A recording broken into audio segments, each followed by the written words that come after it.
Yo, Lian here, and today meron tayong item na i-unbox at i-review. This time ito yung ating Inco na electric screwdriver. Meron na akong ganito before, yung mas maliit na version nito, yung 4V. Siguro yung ibig sabihin ng V is volt, so ilalagay ko na lang dito yan, yung ibig sabihin yan. Pero ito yung ating, again, brand new na Inco 8V electric screwdriver. Being an electric screwdriver, meron siyang built-in na battery. Then, pwede siyang ma-charge gamit ang Type-C cable. Mamaya check natin yan. For now, check natin muna kung ano yung nasa box. So, ito yung kanyang harapan. Meron nung itsura ng mismong electric screwdriver. Super Select nakalagay dyan. And sa baba is yung iba niyang features. So, check natin isa-isa yan later. Sa side niya, ito yung mga included sa kanyang box. Mamaya check natin isa-isa yan. Sa likod niya, meron siyang other features. Ang kagandahan din nga pala dito is meron siyang two kinds of form.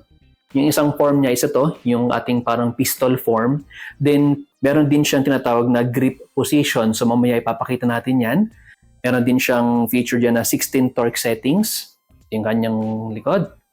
Kabilang side, wala naman. Yung picture lang din ng mismong electric screwdriver. Sa taas, yung brand ni Inco. At sa baba, brand lang din ni Inco. So, yan yung kanyang box. Napakaganda at napakalaking tulong nito, especially sa akin kasi mahilig akong magbutingting na sasakyan at gumawa din ng mga ibang bagay. Let's say, mga woods. Mahilig akong gumawa ng mga cabinet and everything. So, mas mapapabilis na yung aking paggawa or yung aking pagtatrabaho. So, yeah, simulan na natin yung pag-unbox para makita natin kung ano yung kasama sa loob niya. Let's go! Yun.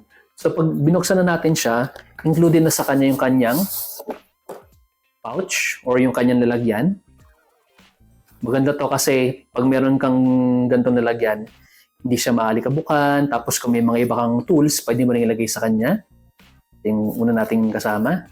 Ano pa bang nasa box niya? Okay, meron siyang kasamang product manual. Okay? Wala na ba? Wala na. Okay. So, move on na tayo ngayon dito sa ating pinaka-item or yung ating electric screwdriver sa natin. Pagbukas natin, ayun. Ito yung ating electric screwdriver. Oh, napakaganda niya, di ba? Yung kanyang kabilang side, yung kanyang harapan or yung lagayan ng mga screwdrivers dyan. So, itabi muna natin to. Ano pang kasama sa kanyang package? Ayun. Meron siyang kasamang mga items dito. Buksan natin. Okay. So, una, syempre, nandito yung set ng ating mga screwdrivers. Yan yung Phillips screw, yung screw na lapad. Tapos, yung parang star na screw dyan. Yan yung mga kasama niya. Ano pang meron sa kanya? Okay, meron siyang extension ng screwdriver. At syempre, hindi rin mawawala dito ang extended na mga screwdriver, Philip at saka yung lapad yan. At since malakas itong ating electric screwdriver, pwede rin siyang maging drill bit or pwede rin siyang maging barena. Meron siyang kasama na 4 na mga drill bits. So, meron siyang 4 na kasama. Merong isang maliit, 2 medium size at isang large size. So, yan yung mga included sa kanyang package. Now, explore naman natin kung ano yung mga features at quirks na meron ng ating electric screwdriver. Unang-una is itong sa kanyang harapan. Ito yung quick release chuck. Ito siya. Diyan mo pwedeng ilagay yung mga screw na meron kasama doon sa kanyang package. Or yung mga screwdrivers, yan, dyan mo lalagay. Next naman is yung ating torque adjustment collar. Ito yun, yung kulay silver. Kung makikita ninyo, meron siya mga numbers dyan, 1 to 15. So, pwede mong palitan yung kanyang torque. Dito sa gitna or sa taas, meron dyang triangle. Siyempre, itatapat mo lang dun sa dulo ng triangle kung ano yung gusto mong torque na gamitin. Meron siyang 1, 2, at kagaya na sabi ko, hanggang 15. So, ito yung kanyang number 1. Yan. Para ma-adjust Twist mo lang yan, tapat mo lang yung number. At nandun ka na sa tamang torque na gusto mo. At syempre, meron din siyang LED light sa baba. Napaka-helpful niyan, lalo kung madilim na yung iyong ginagawa. Pwede mo pa rin makita yung gagawin mo.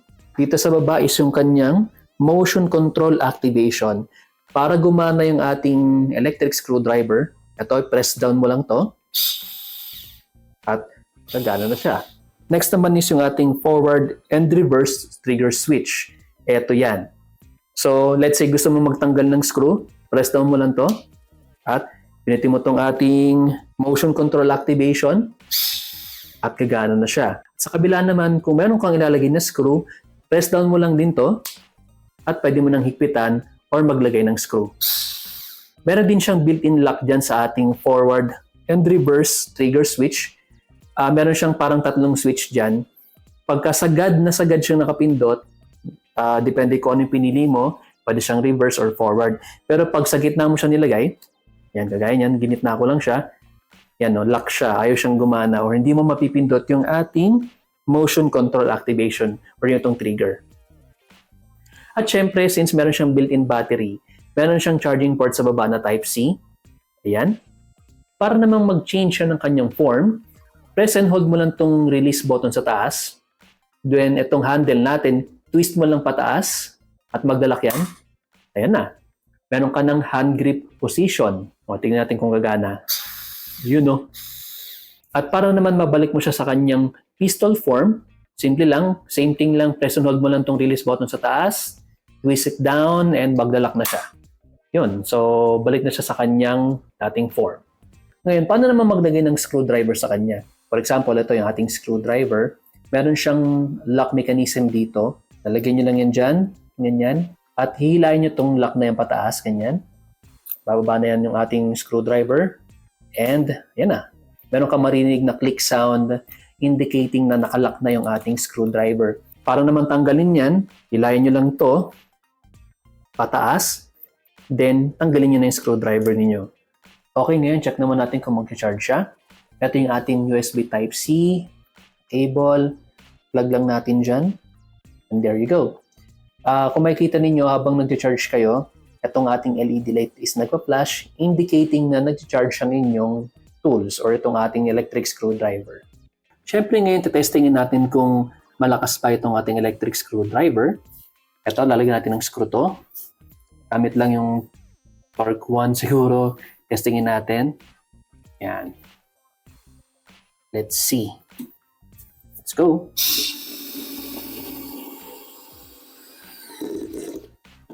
You know.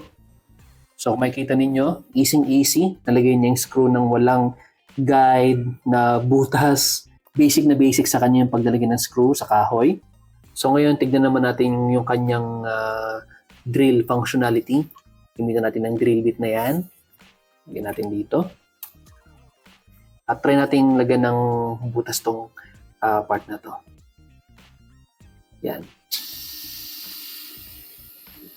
Yun, no? Napakadali. So, ayun. Kung makikita ninyo, basic na basic, nagawa niya. Nagkaroon ng maliit na butas dito sa ating kahoy. So, yeah. For me, pati yung kanyang drill functionality is the best.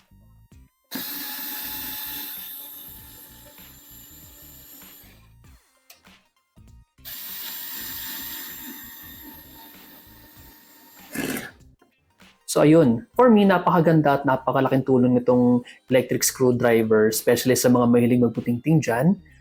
Sa tingin ko ito na yung solusyon sa mga problema natin na pag-screw ng ganyan, masakit sa kamay. Etong solusyon dyan.